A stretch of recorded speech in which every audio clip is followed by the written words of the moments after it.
ዕለት 17 መጋቢት በስመ አብ ወወልድ ወመንፈስ ቅዱስ አሃዱ አምላክ። ዕለት 17 መጋቢት በዛ ዕለት እዚኣ ቅዱስን ጻድቅን አልዓዛር ንጎይታና ኢየሱስ ክርስቶስ ፈታዊኡ ምስጋና ንጎይታ ይኹን ዓረፈ። ንሱ ከዓ ካብ ዝመውት ኣብ ራብዓይ መዓልቱ ጎይታና ካብ መቃብር ዘተንስኦ እዩ። እዚ ጻድቅ እዚ ካብ ደቂ እስራኤል እዩ። ማርያን ማርታን ዝበሃላ ኣሓት ኣለዋኦ። ማርያ እታ ንጎይታና ሽቱ ዝቐብኣቶ እያ። እዚኣቶም ንጎይታና ኣርድእቱ እዮም። ብግብሮም ከዓ ንሰለስቲኦም ይፈትዎም ነበረ። ኩሎም ከዓ ደናግል እዮም ኣይተመርዓውን። ነዚ ጻድቅ እዚ እቲ ኣብ ኩሎም ደቂ ሰባት ዝተመደበ ዕዳ ከወፊ ግዚኡ ምስ በጽሐ ኩሎም ደቂ ሰባት እውን ክሰትይዎ ዘለዎም ጽዋዕ ክሰቲ ንሱን በዛ ዕለት እዚኣ ዕዳኡ ኣወፈየ ኣዕረፈ። ጎይታና ከዓ እቲ ክገብሮ ዘለዎ ይፈልጥ ስለ ዝነበረ ኣቐዲሙ ካብ ሞት ኣየድሓኖን። እንታይ ደኣ ይሙት ሓደጎ ክሳብ 4 መዓልቲ ኣብ መቃብር ጸኒሑ ጸዊዑ ክሳብ ዘተንስኦ ሽዑ እቲ ዓባይ ተኣምራት ክትግለጽ ስለ ዝደለየ እዩ። እዚ አልዓዛር ከዓ በዘን 4 መዓልታት ናይ ጻድቃንን ናይ ሓጥኣንን ሰፈር ክርኢ ጎይታና ኢየሱስ ክርስቶስ ምስጋና ንዕኡ ይኹን ናብኡ በጽሐ። ድሕሪ 4 መዓልቲ ከዓ ካብ መቃብር ጸውዖ አልዓዛር አልዓዛር ንዓ ውፃእ በሎ። ሽዑ ንሱ ከዓ ኢደ እግሩ ብጉንዙ ገጹን ብሰበን ተሸፊኑ ወፀ። ካብ መቃብር ምውፃኡ ምኽንያት ከዓ ኣእዳውን ኣእጋሩን እሱራት ምንባሮም ኩሉ ሰብ ሙማቱ ከረጋግጽ ካልኦት ንሱ ይኮነን ወይ ከዓ ኣይሞተን ኢሎም ከይሓስቡ ኣብ ማእከሎም ምኽንያት ከይርከብ ጎይታና ምእንተዚ ከምታ ዝገነዝዎ ብእሱሩ ከሎ ክወፅእ ኣዘዞ። ከምኡውን ዓባይ ትእምርቲ ምእንቲ ክትከውን ካሓርቲ ንሱ ኣብቲ መቃብር ህያው ወይ ጥዑይ እዩ ነይሩ ኣይሞተን ኢሎም ዝሓስቡ እንተኾይኖም ከመይ ገይሩ ደኣ ኣእዳውን ኣእጋሩን ገጹን ብእሱሩ ክወፅእ ከኣለ? ንሕና ክርስቲያን ግና ጎይታና ኢየሱስ ክርስቶስ ምስጋና ንዕኡ ይኹን ንሱ ንአልዓዛር ድሕሪ 4 መዓልቲ ካብ መቃብር ከም ዘተንስኦ ንእመንን ኢና። ንሱ ኣብ ልዕሊ ኩሉ ግብሪ ክእለት ስለ ዘለዎ እዩ። ንጎይታናን መድሓኒናን ኢየሱስ ክርስቶስ ንዕኡ ምስጋናን ስግደትን ምስ ሕያዋይ ሰማያዊ ኣቦኡን መሕወይ መንፈስ ቅዱስን ንዘለዓለም ዓለም ይኹን ኣሜን። ሰላም እብል ከሲትየ ዓፈ በከዊነ አርከ አምላክ ዘተሳተፈ ማህደረ ኃጥኣን ይርአይ ወዘህሩያን ምዕራፈ እስከ ያነስኦ ከመ በወንጌል ተጽሕፈ። በዛቲ ዕለት አልዓዛር ኣዕረፈ።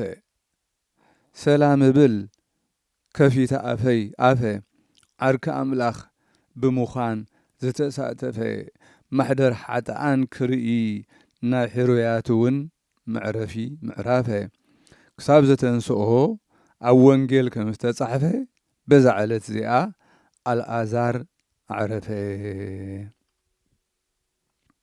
በዛ ዕለት እዚኣ ቴዎቅሪጦስ ኣናጉንስጢስ ሰማዕትነት ተቐበለ። እዚ ቅዱስ እዚ ካብ ሃገር ሮማ እዩ። ንኩሎም ክርስቲያን ሒዞም ንጣዖታት ክስውኡ ምስ ገደድዎም ንቴዎቅሪጦስ ከዓ ምስኦም ሓዝዎ ናብ ንጉስ ከዓ ወሰድዎ። እቲ ንጉስ ከዓ ንኣማልክቲ ዶ ትስውእ ኢኻ ወይ ከዓ በዝናተይ መቕፃዕቲ ክትፍተን ትደሊ ኢኻ ኢሉ ሓተቶ። ሽዑ ወዲ 15 ዓመት እዩ ዘሎ። ኣነስ ንጎይታይን ንኣምላኸይን ኢየሱስ ክርስቶስ እየ ዝስውእ ምስጋና ንዕኡ ይኹን በሎ። ንጉስ ከዓ ኦ ቴዎቅሪጦስ ብሕማቕ ሞት ከይትመውት ንኣማልክቲ ሰውእ በሎ። ንሱ ግና ወንጉስ ምስቶም ፈላስፋታትካ መስዋእተይ ክትርኢ ነዓ በሎ። ንጉሥካ ኣብኡ ክስውእ ናብ ቤት ኣምላኹ ክወስድዎ ኣዘዘ እሞ ኣብቲ ኣፍ ደገ ደው በለ። እዚ ቅዱስ ምጸለየ ኣብቲ ቦታ ምንቅጥቃጥ ምድሪ ኾነ። ኣስቀላ ጽዮን ዝተባህለ ናይቶም ዓያሹ ኣምላኽ ወደቐ። እቲ ንጉሥ ከዓ ምስ ሰላቑርእዩ ኣፍንጫኡ ቖሪጾም ኣብ ቤት ማእሰርቲ ከእትውዎ ኣዘዘ። ደጊሞም ከዓ ዓሚቕ ጉድጓድ ኩዒቶም ኣዕጻው ረቢቦም ኣብኡ ደርበይዎ። ኣካላቱ ካብ መላገቢኡ ክሳብ ዝፈላለ ኣንጉዑ ካብ ኣዕጽምቱ ክሳብ ዝክዖ ኾነ። በዚ እውን ከሰንፍዎ ይከኣሉን። ከም ብሓድሽ ከዓ ናብ ቤት ኣማልኽቶም ኣእትዮም ዓፀውዎ። እቶም ኣማልኽቶም ዝብቀልዎ ስለ ዝመሰሎም ቴዎቅሪጦስ ግና ናይቶም ጣዖታት ወርቂ ቀንጢጡ ንድኻታትን ንመሳኺንን ዓደሎም። መምስ ተመልሰ ከዓ እቲ ኣፍ ደገ ከም ቅድሙ ይዕጾ ነበረ። ድሕሪ ሓደ ሰሙን መዓልታት እቲ ንጉሥ መጸ።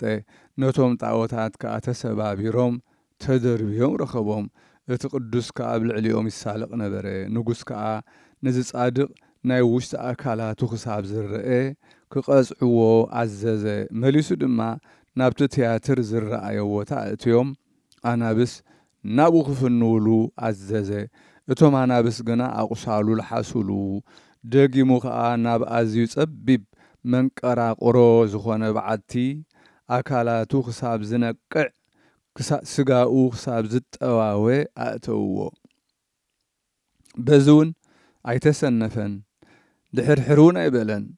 ንጉስ ነዚ ጥብኣቱን ንድሕሪት ዘይምባሉን ምስ ረኣየ ርእሱ ብሰይፊ ቖርጽዎ ኣዘዘ። ቅዱስ ኢሞሬዎስ ኤጲስቆጶስን ኩሉ ህዝብን ከዓ ንቅዱስ ቴዎቅሪጦስ ብጸሎት እናዘከርዎ ሰዓብዎ። ብናይ ቅዱሳን ሰላምታ ከዓ ሰላም በልዎ። እቲ ወተሃደር ከዓ ሰይፉ ልዒሉ ክብርቲ ክሳዱ ቖረጾ። ሰማዕትነቱ ከዓ ፈጸመ። በረኸቱ ምሳና ትኹን ዘለዓለም ዓለም ኣሜን። ሰላም ለቴዎቅሪጦስ ዓመተ ቀስፈ ኣባለ እስከ ስጋሁ ተበጽለ እለ ርእይዎ አንከሩ እንተ ተውህበቶ ሃይለ ሶበ ቅብአ ጽጌ እምነ ቁስሉ ፈልፈለ ለአንፈ ኩሉ ዘይጽየኑ ኮለ። ሰላም ንቴዎቅሪጦስ ኣካላቱ ዝቆሰለ ስጋኡ ክሳብ ዝፈላለ ዝረአይዎ ተደነቁ ብዝተዋህበቶ ሃይለ ናይ ዕምባባ ቅብኣት ካብ ቁሳሉ ምስ ፈልፈለ ኣብ ኣፍንጫ ኩሉ ጨነወ ምልዖ ጨነወ ኮለ። በዛ ዕለት እዚኣ ንተጋዳላይ ቅዱስ ጊዮርጊስ ተላስስ ሰማዕት ዮሴፍ ኤጲስቆጶስን መዘክርታኦም እያ። ንኒቆር ሊቀ ካህናት ከዓ ምግዓት ስጋኡ በረኸቶም ምሳና ይኹን ዘለዓለም ዓለም ኣሜን።